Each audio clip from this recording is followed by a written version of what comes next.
What is positive psychology?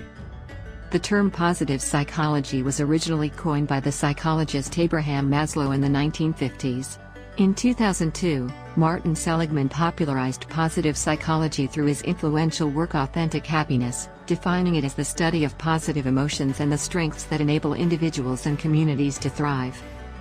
According to Seligman, the goal of positive psychology is as a bridge in the change in psychology, so that it is not only busy fixing difficult things in life, but also focusing more on building the best quality in life. In other words, positive psychology aims to understand and cultivate the factors that put individuals, communities, and societies in a position where they are able to flourish, according to Fredrickson.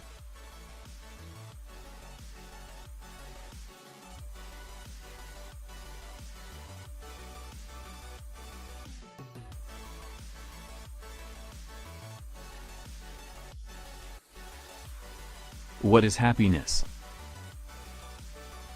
Happiness is an elusive state. Philosophers, theologians, psychologists, and economists even have long sought to define it. And since the 1990s, a whole branch of psychology, especially positive psychology, has been dedicated to pinning it down and propagating it. More than simply a positive mood, happiness is a state of well-being that encompasses living a good life, with a sense of meaning and deep satisfaction. A growing body of research also suggests that happiness can improve your physical health. Feelings of positivity and contentment to benefit cardiovascular health and the immune system, and also to maintain inflammation levels and blood pressure. Happiness has been linked to a longer lifespan, providing more years to continue striving for fulfillment your dreams.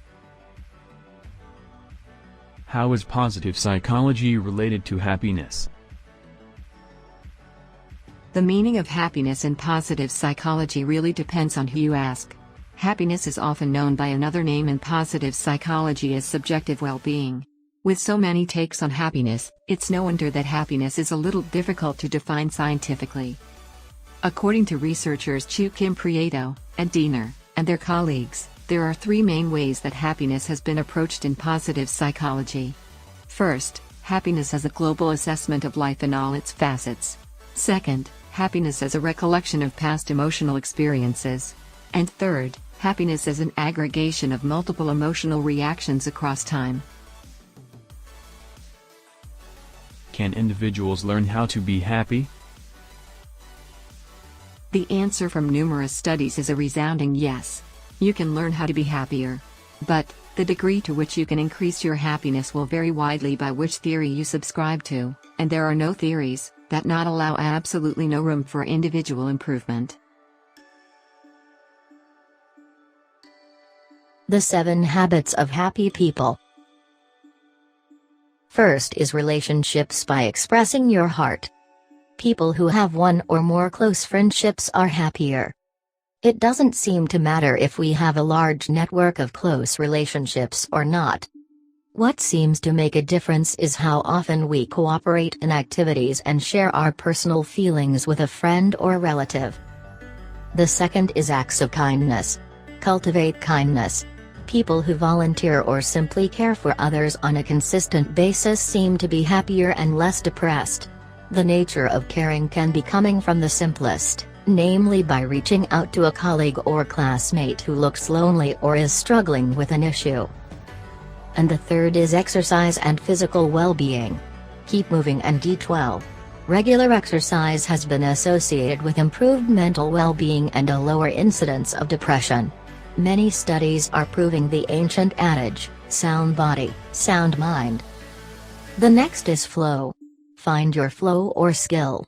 If we are deeply involved in trying to reach a goal, or an activity that is challenging but well suited to our skills, we experience a joyful state called flow. Many kinds of activities, such as sports, playing an instrument, or teaching, can produce the experience of flow.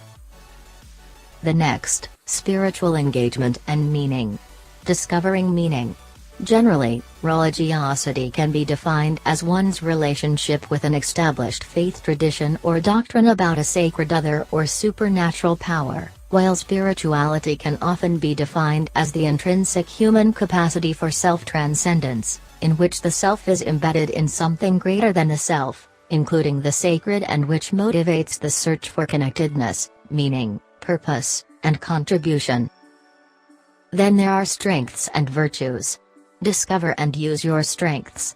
Studies by experts such as Martin Seligman in the new field of positive psychology show that the happiest people are those that have discovered their unique strengths and virtues and use those strengths and virtues for a purpose that is greater than their own personal goals. The last is positive mindset, such as optimism, mindfulness, treasure, gratitude, and hope.